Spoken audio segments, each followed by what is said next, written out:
Olá, olá, mais um vídeo aqui e eu sou o Sérgio, este é o canal do Sérgio Investe. Se é a primeira vez que você entra no canal e a primeira vez que você assiste um vídeo meu, eu falo sobre educação financeira, sobre investimentos, vários outros assuntos.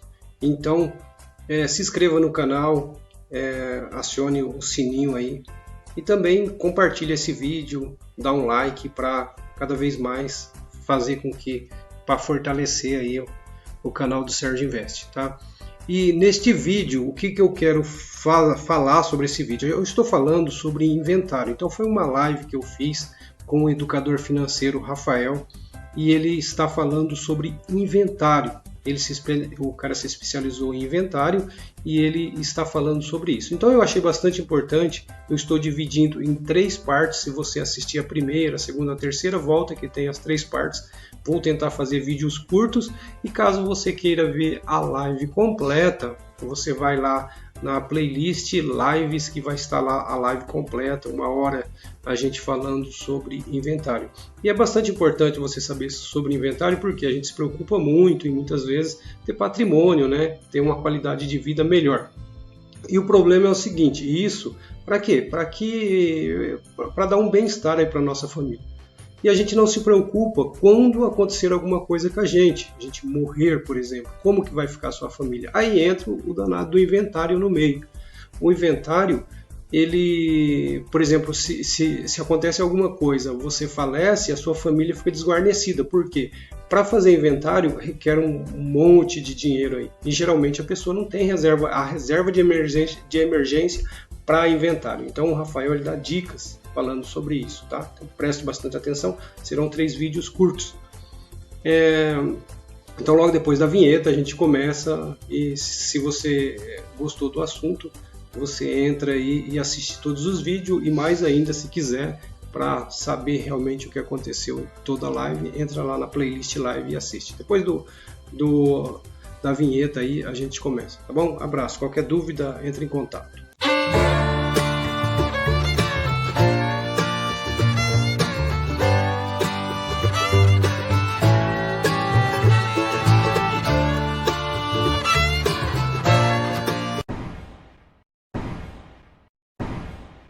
Pensar em alguns casos aqui, tá? Então vou já falando aqui um pouco do que poderia ser feito, quais seriam as ideias?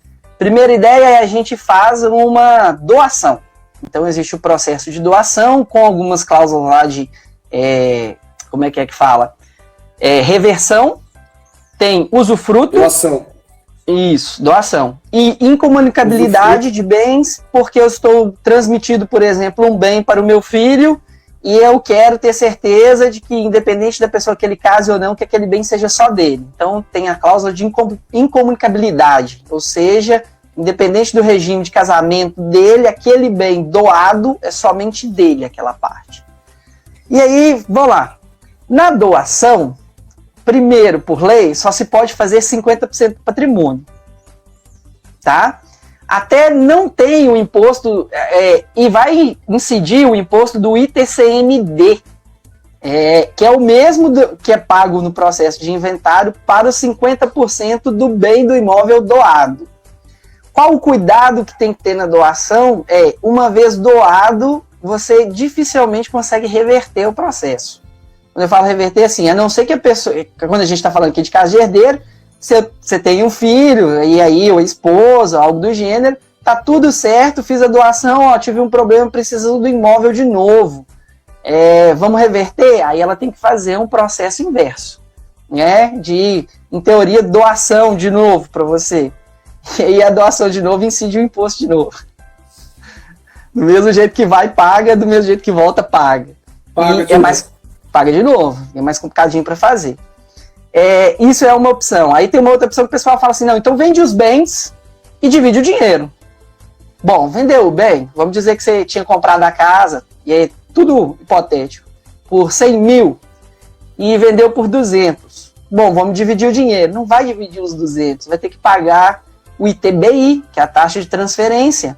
ITBI. O imposto de transferência de bens imóveis. Pagou essa, você tem que pagar 15% de imposto de renda. De novo. né? Porque vendeu o imóvel.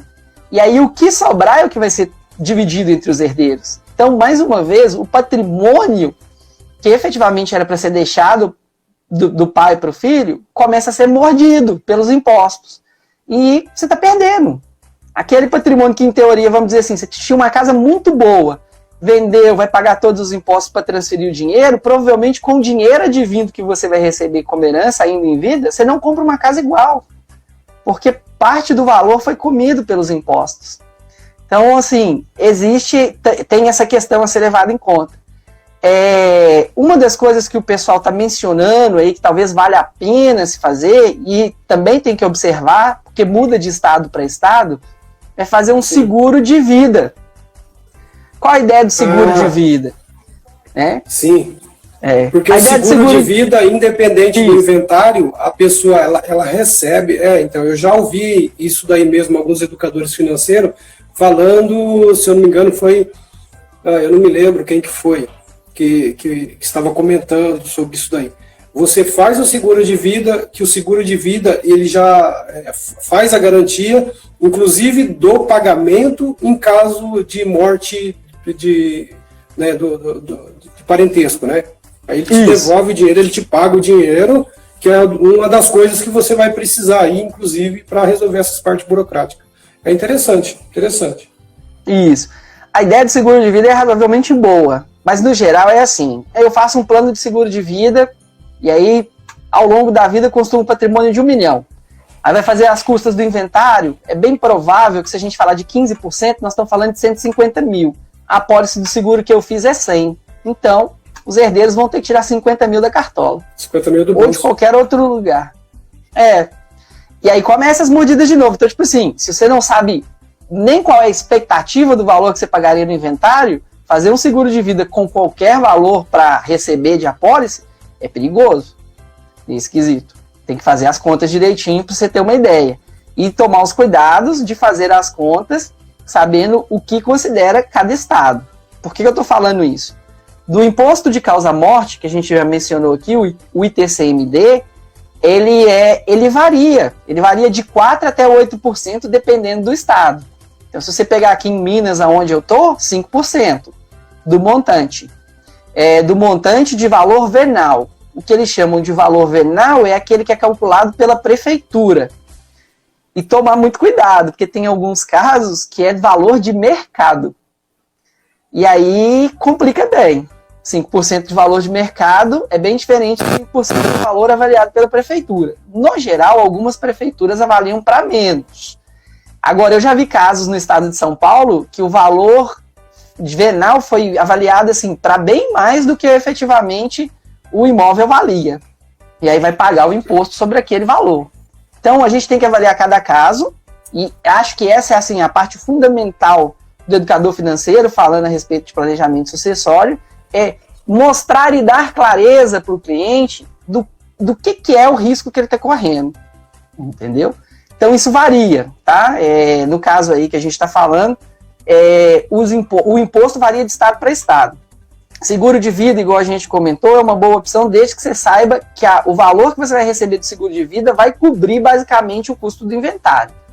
Se ele cobrir para menos, ou seja, se ele for insuficiente para cobrir esse valor, os herdeiros vão passar apertado para tirar a diferença. É um fato. Aí tem uma outra sugestão que o pessoal menciona, que é a coisa da previdência privada. Aí preciso dizer para você, também tem que avaliar de estado para estado. Por quê? Não sei São Paulo e os outros estados, mas Minas Gerais, exclusivamente, onde eu estou passando por essa situação, a previdência privada ela é tributada pelo ITCMD, pois entende-se que é um investimento. E como é investimento, ele entra no hall do processo de inventário sendo tributado pelo ITCMD. Ele entra no processo. Vixe, é isso. Rapaz. É isso. Então não tem como fugir, não. Infelizmente, não tem assim, a questão do inventário não tem como fugir. O que, claro, eu vou dar minha opinião aqui, né, Rafael? Eu acredito que a gente tem que fazer para ter um impacto menor, fora a perda do parente, né? De perder o parente, eu também perdi meu pai em fevereiro, né, deste ano. porém não houve inventário porque ele só tinha uma casinha e ficou com a minha madrasta. Então, assim, e ninguém se meteu a pegar a parte dos irmãos. Nós somos em 8 irmãos.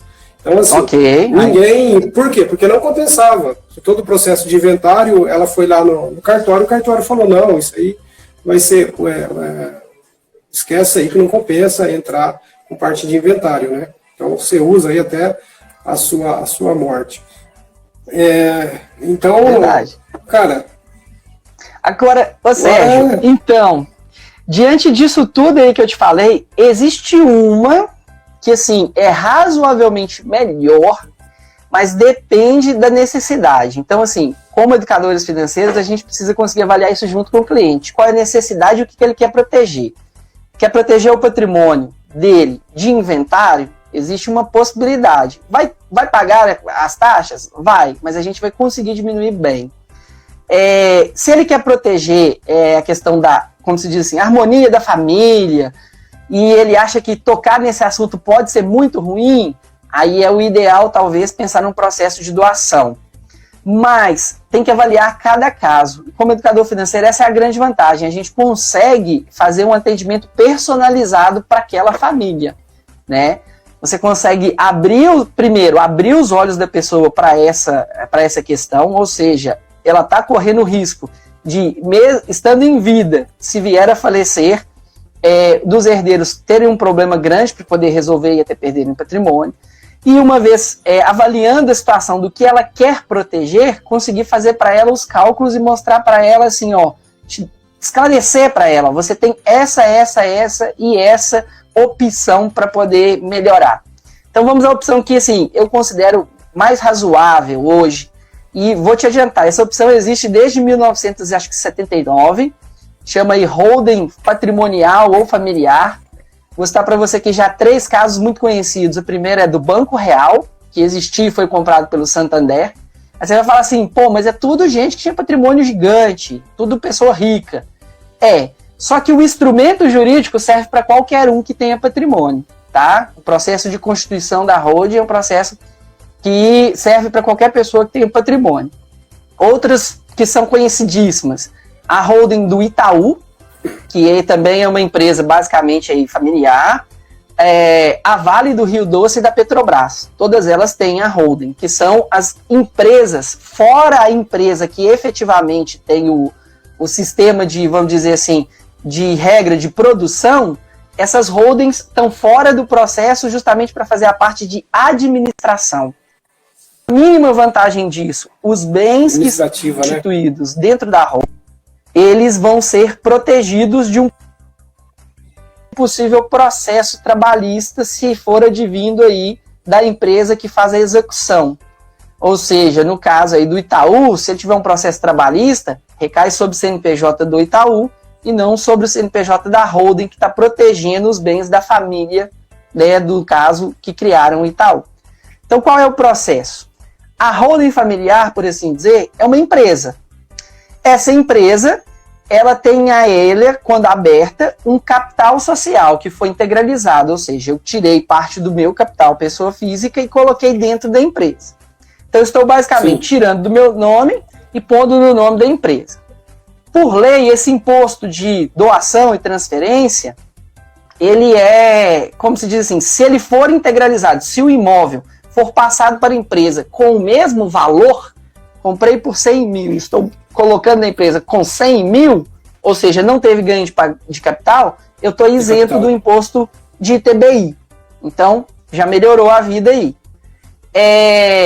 E a empresa tem a possibilidade de ter, basicamente, um contrato social. Então, imagina, a casa que eu moro hoje, ou a casa que o meu pai morava, se fosse transferida para esse sistema que a gente está falando de holding, uma vez integralizada pelo mesmo valor, ou seja, que não teve ganho de capital, ele estaria isento de ITBI e no contrato social da empresa ele já poderia colocar quem são os sócios, por assim dizer, que vão receber cotas. Então, eu divido a casa dele em cotas. E ele tem, por exemplo, 98% das cotas, melhor, 97%, 1% a companheira dele, 1% eu enquanto filho e 1% a minha irmã. Ok? para cada um, para não gerar depois a possibilidade de uma ação dizendo que alguém foi favorecido. Então as cotas são iguais entre os herdeiros. E aí, no final de vida, ele morreu, suponhamos, né, que no meu caso aconteceu, mas